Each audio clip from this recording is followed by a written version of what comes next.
Estamos atravessando um dos períodos mais instáveis do século XXI. Mas a maioria das pessoas ainda interpreta os acontecimentos de hoje como molduras mentais do século XIX.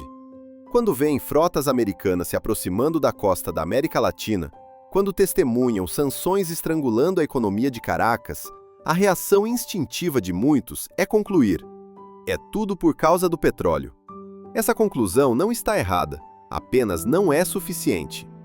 Na história do colonialismo e dos impérios, as guerras eram travadas para tomar terras, minas e disputar cada barril de petróleo com bombas e sangue. Mas na era dos algoritmos, das finanças digitais e das sanções transfronteiriças, a guerra evoluiu para outro nível. O poder não precisa necessariamente tomar recursos de forma brutal. Existe um método mais eficiente: criar as regras e protegê-las. Dentro desse jogo, eles não precisam possuir o seu campo de petróleo. Basta fazer você usar o sistema de pagamento que eles controlam para trocar pelo valor dos seus próprios recursos. Por isso, a história da Venezuela nunca foi apenas a história de um país sul-americano visado por ser rico em recursos. É um recorte de um conflito mais profundo. Uma ordem financeira construída após a Segunda Guerra Mundial contra tentativas de abrir um outro caminho de funcionamento. Se você quer entender por que Washington está disposto a gastar bilhões de dólares, aceitar críticas internacionais e cercar um país que não representa uma ameaça militar direta, você precisa atravessar a camada da história do petróleo e enxergar o núcleo. O núcleo é o poder da moeda de reserva global. Bem-vindo ao Hidden Truths, onde existem verdades que a sociedade não quer que você saiba. Os Estados Unidos não têm falta de petróleo. Para começar esta autópsia geopolítica, precisamos remover um equívoco que criou raízes profundas na mente do público. Os Estados Unidos intervêm na Venezuela para roubar o petróleo. Olhe para o cenário energético das últimas décadas. Enquanto o mundo ainda debatia o pico do petróleo, uma grande mudança aconteceu dentro dos próprios Estados Unidos: a Revolução do Xisto. Com fraturamento hidráulico e perfuração horizontal, os Estados Unidos passaram de forte dependência de importações para o grupo dos maiores produtores globais, aumentaram a autonomia energética e, em muitos períodos, tornaram-se exportadores líquidos. Então faça a pergunta pela lógica de custo-benefício. Por que um país queimaria reputação, gastaria bilhões em intervenções e assumiria riscos políticos enormes apenas para tomar algo que ele é amplamente capaz de produzir por conta própria? A Venezuela pode ter reservas de petróleo gigantescas no papel, mas uma parte significativa é petróleo pesado, denso, difícil de extrair e dependente de infraestrutura complexa de processamento. Para levar o setor petrolífero venezuelano de volta à alta capacidade, seria necessário um volume imenso de investimento para reconstruir poços, oleodutos, unidades de processamento e uma cadeia operacional degradada por anos. Comparado ao xisto americano, o petróleo pesado venezuelano parece um ativo com valor potencial, mas carregado de barreiras técnicas, risco operacional e alto risco geopolítico. E se o objetivo real fosse apenas acessar o fluxo de petróleo, sempre existiriam caminhos mais baratos e com muito menos cicatrizes políticas do que escalar o confronto, impor sanções ou sustentar pressão por anos. Por isso, a pergunta precisa ser recolocada. Se não é por falta de petróleo, o que faz um confronto parecer valer a pena na lógica do poder? A resposta está em um nível mais profundo. Não se trata apenas de recursos, mas do poder do sistema de pagamentos e do privilégio de emitir a moeda que o resto do mundo é obrigado a usar. Na estrutura econômica de uma superpotência moderna, ela já não compete com mão de obra barata e também não vive exclusivamente de superávites comerciais gerados pela exportação de bens básicos. A economia dos Estados Unidos funciona como um enorme sistema de finanças, investimento, consumo e pesquisa, onde o poder não está apenas em fábricas e commodities, mas na capacidade de definir padrões de valor e moldar as trilhas de liquidação das transações globais. Se esse nível de poder se perder, os Estados Unidos enfraquecem de forma severa, mesmo mantendo superioridade militar. O dólar não é apenas uma unidade de pagamento. Na ordem financeira moderna, ele opera como uma infraestrutura de poder, uma camada de base sobre a qual muitos fluxos de capital, comércio e dívidas internacionais se apoiam.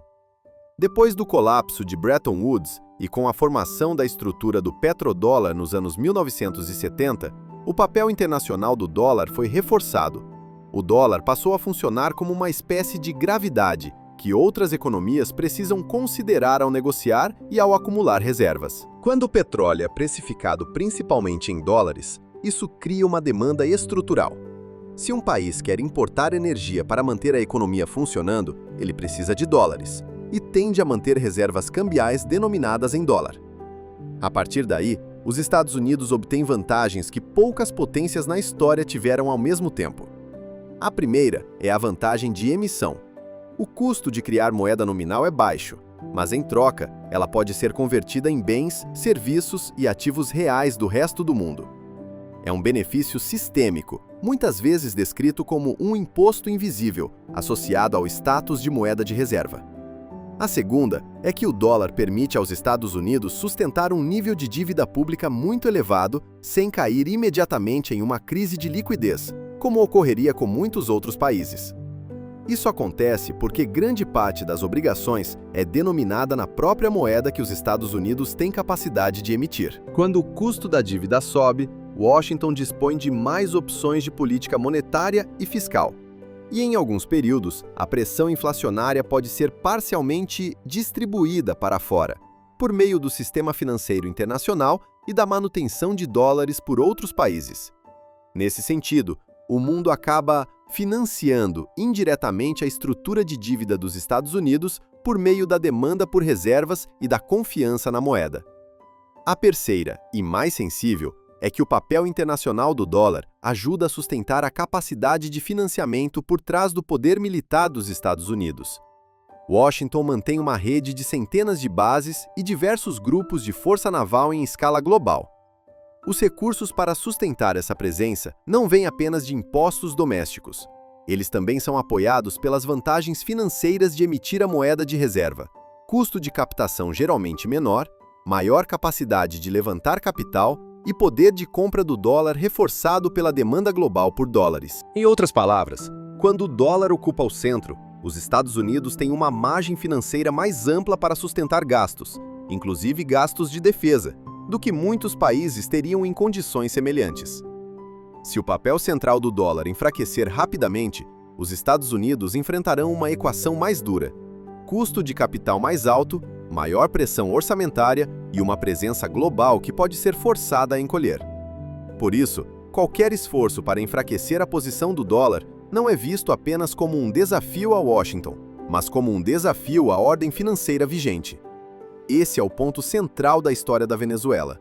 O problema não é apenas a existência de reservas de petróleo, mas a forma como a Venezuela tentou vender petróleo sob o aperto de sanções prolongadas. Empurrado para um beco sem saída, o governo venezuelano testou várias alternativas que, do ponto de vista de Washington, foram vistas como cruzar a linha. Tentou vender petróleo sem passar por canais de liquidação baseados em dólar. Usou ouro em algumas transações diretas. Estabeleceu acordos bilaterais de swap com Rússia e China e chegou a experimentar a moeda digital Petro, anunciada como lastreada em petróleo, com o objetivo de contornar o sistema financeiro liderado pelos Estados Unidos. Para defensores da soberania, isso pode parecer um esforço de sobrevivência e autodeterminação, mas do ponto de vista do centro de gravidade financeiro, vira um precedente arriscado. Se o modelo de vender energia fora do dólar se espalhar, ele pode corroer com o tempo as bases da estrutura do petrodólar. A história já mostrou sinais semelhantes. Houve um período em que o Iraque, sob Saddam Hussein, tentou deslocar parte da precificação do petróleo para o euro, e Muammar Gaddafi chegou a propor a ideia de um dinar de ouro regional. Contextos diferentes, padrão semelhante. Qualquer tentativa de criar uma rota de saída fora da órbita do dólar tende a ser tratada como um desafio sistêmico. Agora imagine, se um país consegue vender petróleo sem o dólar, a eficácia das sanções baseadas no sistema do dólar cai de forma evidente. A alavanca financeira dos Estados Unidos enfraquece e as regras começam a ser corroídas por dentro. Na prática, países podem ser avaliados de maneira diferente conforme o grau de adesão à ordem vigente. Usar o dólar na liquidação internacional e manter fluxos de capital retornando a ativos denominados em dólar, incluindo títulos do Tesouro Americano. Mas, no caso da Venezuela, o ponto sensível é outro. A tentativa de escapar da órbita do dólar foi vista como um desafio direto aos fundamentos do sistema. Na geopolítica, o temor não é perder alguns bilhões de dólares em receita de petróleo. O temor é o precedente. Se um modelo fora do dólar funciona, ele pode gerar um efeito de contágio. O Irã pode seguir o exemplo. A Rússia pode avançar com mais determinação. E, mais importante, países do Oriente Médio, o coração da estrutura do petrodólar, podem começar a questionar por que devem manter seu papel atual dentro desse sistema. Nesse cenário, o petróleo é o veículo. O objetivo mais profundo é proteger o papel central do greenback. A guerra moderna não precisa necessariamente ser travada para conquistar território. Muitas vezes, ela é travada para preservar a ordem monetária. Os confrontos do século XXI não precisam necessariamente ocupar territórios com infantaria e tanques. Eles podem assumir a forma de sanções, cerco financeiro e a transformação do adversário em um ator isolado dentro do sistema global de comércio e finanças. O objetivo não é possuir os recursos do outro, e sim tornar o ato de ficar fora do sistema tão arriscado que ninguém queira tentar. As sanções impostas à Venezuela não foram desenhadas principalmente para corrigir falhas morais ou levar democracia, por mais que essas declarações sejam repetidas. Elas servem a objetivos mais pragmáticos. Primeiro, tornar transações fora do dólar difíceis e caras. Segundo, elevar o custo de contornar o sistema a um nível tão alto que qualquer instituição ou país que pense em negociar com o alvo sancionado recue, com medo de sofrer consequências. Terceiro, enviar um sinal duro de dissuasão. Este é o preço de tentar operar fora da órbita do dólar. Isso é uma forma de guerra invisível, e seu dano às vezes pode ser mais profundo do que bombas. Ela não precisa destruir prédios. Ela atinge a corrente sanguínea da economia. Fluxos de pagamento, reservas cambiais, capacidade de importação e confiança na moeda. Quando esses canais são cortados, o poder de compra colapsa, o sistema monetário se desestabiliza e a sociedade passa a sofrer pressão por dentro.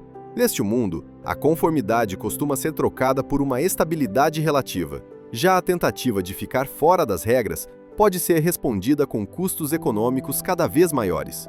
Os Estados Unidos não precisam tomar os poços de petróleo da Venezuela. Basta fazer com que esses poços se tornem difíceis de usar no mercado internacional, se as transações não passarem pela órbita do dólar. É assim que uma ordem moderna opera.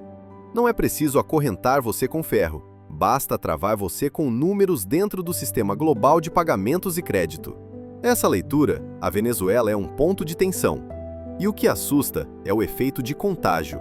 A lógica do jogo é fria. Você pode não usar o dólar, mas o preço dessa escolha pode ser muito maior do que o preço de seguir as regras. Isso é uma estratégia de dissuasão monetária, não uma guerra por moralidade ou direitos humanos.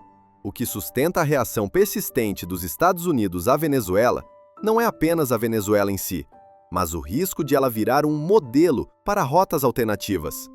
Imagine se a Venezuela consegue construir um mecanismo de liquidação fora do dólar. Países sancionados como Irã e Coreia do Norte, e até grandes potências como Rússia e China, poderiam enxergar ali uma saída. Com o tempo, o petróleo poderia começar a ser negociado em mais moedas, e o papel central do dólar enfraqueceria passo a passo. Um império monetário raramente cai por uma única grande batalha.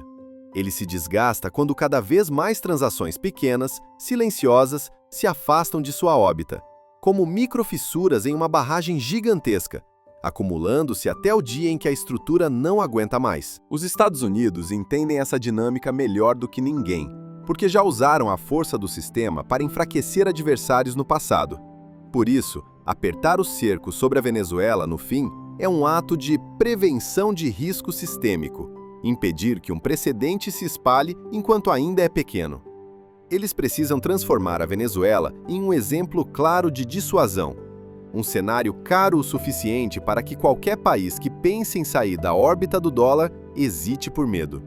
No tabuleiro geopolítico, a Venezuela é empurrada para o papel de uma peça que pode ser sacrificada para proteger a mais importante: a confiança global no dólar e a ordem financeira construída ao redor dele. Por isso, os Estados Unidos se dispõem a sustentar medidas de pressão por longos períodos, do isolamento financeiro e sanções à intervenção política, para garantir que a ordem monetária que lideram não se desloque, nem que seja um único passo. Para encerrar este episódio, precisamos repetir o ponto central. Chamar o que acontece na Venezuela de guerra pelo petróleo não está errado, mas não alcança a essência do poder moderno. Vimos ecos disso antes. O período em que o Iraque, sob Saddam Hussein, buscou deslocar parte das transações de petróleo para o euro. A ideia de Muammar Gaddafi de um dinar de ouro regional.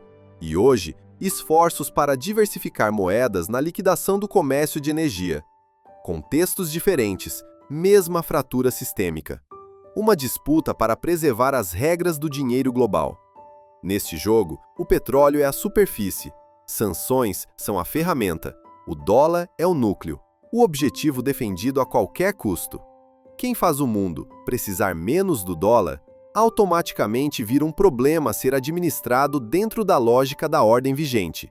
Não necessariamente porque seja mau ou perverso, mas porque está pressionando a base que sustenta a força econômica e geopolítica dos Estados Unidos. Se você entende a ordem de forma errada, você sempre chega tarde.